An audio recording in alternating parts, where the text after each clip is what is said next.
காளின்னு ஒரு தெய்வம் இருக்கா? இருக்குன்னு நம்புறாங்க சார். இல்லவே இல்ல. காளிங்கிற ஒரு தெய்வமே இல்ல. ஆனா பிரபஞ்சத்துல பிளாக் ஹோல்னு ஒரு விஷயம் இருக்கு. ஆமா. இருக்கா? பிளாக் ஹோல் படிச்சிருப்பீங்களே. ஆமா. வானவியல் சாஸ்திரம் படித்தவனுங்கெல்லாம் புரிஞ்சிருக்கும்.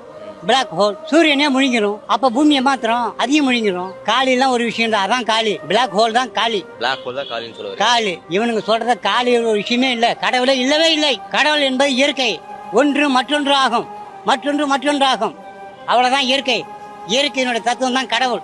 அப்படி நம்ம சொல்லிட்டு இருக்கோம். கடவுளுக்குன்னு ஒரு கேரக்டர் இல்ல. கடவுள் இல்லவே இல்லை. அப்படி ஒரு பிம்பமே இல்ல. ஈஸ்வரன் இல்ல, நாராயணன் இல்ல, பிரம்மன் கிடையாது. இவனுங்க சொல்ற அல்லாஹ் கிடையாது.